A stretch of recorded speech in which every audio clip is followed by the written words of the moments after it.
আসসালামু আলাইকুম viewers, welcome back to my channel Tanzila kitchen house. আবারও হাজির হয়ে গেলাম আপনাদের মাঝে নতুন আরও একটি রেসিপি নিয়ে। আর আজ আমি আপনাদেরকে তৈরি করে দেখাবো বাঁধাকপির পাকোড়া।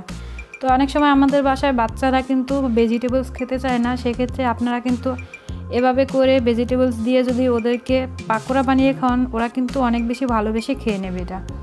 তো আমি এখানে একটা মিডিয়াম সাইজের বাঁধাকপির অর্ধেকটা আমি কুচি করে নিয়েছি, আর এভাবে করে আমি চিকন করে কুচি করে নিয়েছি। কুচি করে নিয়ে এটাকে আমি একটা বড় সাইজের বাটিতে নিয়েছি।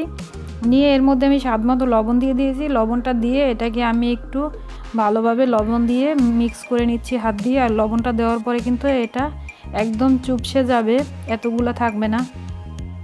এই যে লবণটা দেওয়ার পর এটা কিন্তু কমে এসেছে, একদম অনেকটাই কমে গেছে লবণ দিয়ে মেখে নেওয়ার পর।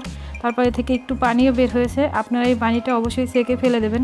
তবে আমি এই পানিটা সেকে ফেলে দিচ্ছি না। আমি এখানে দিয়ে দিয়েছি হাফ চা চামচ পরিমাণে মরিচের গুঁড়া, 1 চা চামচ পরিমাণে চাট মশলা, 1 চা চামচ পরিমাণে জিরার গুঁড়া। জিরার গুঁড়াটা কিন্তু অবশ্যই ভাজা জিরার গুঁড়া দিতে হবে।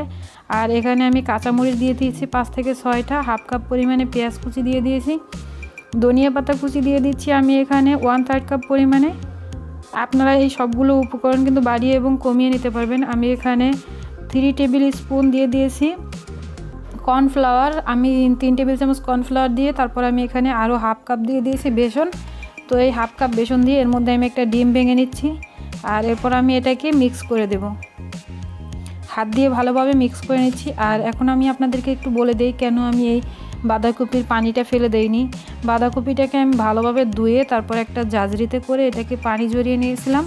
তারপর আমি এখানে লবণ দিয়ে মাখার পরে যে পানিটা বের হয়েছে এটা ফেলে দেইনি, কারণ আমি এর মধ্যে আর কোনো পানি অ্যাড করব না। এই লবণের পানিতেই বেসন কর্নফ্লাওয়ার আমি মিশিয়ে নেব বাঁধাকপির সাথে। আর আপনারা যদি এই পানিটা ফেলে দেন তাহলে আপনাদের একটু পানি অ্যাড করতে হতে পারে। তারপর আমি এখানে আরও হাফ কাপ বেসন অল্প অল্প করে দিয়ে দিচ্ছি। আর এটা কিন্তু একবারে দিয়ে দেবেন না। একবারে যদি আপনারা 1 কাপ বেসন দিয়ে দেন তাহলে আপনাদের বেসনের পরিমাণটা বেশি হয়ে যেতে পারে।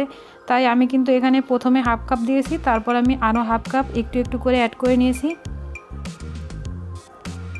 আপনাদের অল্প অল্প করে অ্যাড করে দেখতে হবে যে আপনাদের এই পাকোড়ার বাইন্ডিংটা ঠিকঠাক হয় কি না, কতটুকু বেসন দিলে আপনাদের পাকোড়ার বাইন্ডিংটা ঠিক হয়। আর আমি যেখানে কর্নফ্লাওয়ার দিয়েছি সেখানে আপনারা চাইলে চালের গুঁড়া দিতে পারেন 3 টেবিল চামচ পরিমাণে কর্নফ্লাওয়ারের পরিবর্তে। আর আমি এখানে একটা ডিম ভেঙে দিয়েছি, আপনারা চাইলে ডিমটা নাও দিতে পারেন, সেক্ষেত্রে আপনাদের পানির পরিমাণটা আরেকটু বেশি লাগবে। তো আমার কিন্তু পাকোড়ার বাইন্ডিংটা ঠিক আছে। এখানে আমি এখন 1 চা চামচ পরিমাণে আদা বাটা, 1 চা চামচ পরিমাণে রসুন বাটা দিয়ে আবার একটু মিক্স করে নিচ্ছি।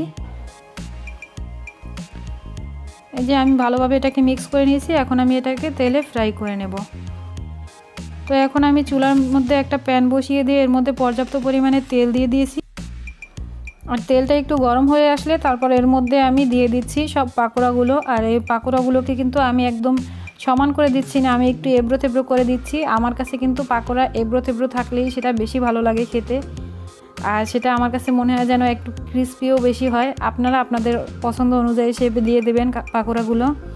তো এখন আমি এগুলোকে একটু ভেজে নিচ্ছি। আর চুলা আঁচটাকে কিন্তু মিডিয়ামে রেখে তারপর আমি এটাকে ভেজে নিচ্ছি, কারণ আমার বাঁধাকপিটাও সিদ্ধ হতে হবে। আর পাকোড়াটা যদি আমি চুলা আঁচটাকে হাই করে ভাজি তাহলে ভিতর থেকে পাকোড়া সিদ্ধ হবে না। আর এটা যদি আমি লো ফ্লেমে রেখে ভাজি তাহলে কিন্তু এটা ভিতর থেকে সিদ্ধ ঠিকই হয়ে যাবে, কিন্তু এটা অনেক সফট হবে, ক্রিস্পি হবে না এবং এর ভিতরে অনেক তেল ঢুকে যাবে। সেটা আপনারা অবশ্যই একটু মাথায় রাখবেন ভাজার সময়। তো মিডিয়াম হিটে আমি এই পাকোড়াগুলোকে ভেজে নিয়েছি। আর আমার পাকোড়াগুলো কিন্তু একদম ভিতর থেকে ওয়েল কুক ছিল, কিন্তু বাইরে থেকে খুবই ক্রিস্পি ছিল। পাকোড়াটা খেতে কিন্তু অসম্ভব মজা হয়েছিল। আমি এখন পাকোড়াগুলোকে ভেজে নিয়েছি আর এটাকে আমি উঠিয়ে নিচ্ছি। দেখতেই পাচ্ছেন এর লুকটা কত সুন্দর এসেছে। এবড়ো থেবড়ো করে দেওয়ার কারণে এটা কিন্তু একদম পেঁয়াজুর মতো লাগছে দেখতে। আপনারা কিন্তু এভাবে করে যদি দিতে চান তাহলে দিতে পারেন, আপনাদের কাছে অবশ্যই ভালো লাগবে। তো ভিডিওটা ভালো লাগলে অবশ্যই একটা লাইক করে দেবেন এবং আমার চ্যানেলটা সাবস্ক্রাইব করতে ভুলবেন না। চ্যানেলটি সাবস্ক্রাইব করে পাশে থাকা বেল নোটিফিকেশনটা অন করে দেবেন। এতে করে আমি যখনই কোনো রেসিপি আপলোড করব অবশ্যই আপনাদের কাছে নোটিফিকেশন চলে যাবে এবং আপনারা সবার আগে দেখে নিতে পারবেন। Thank you for watching my video.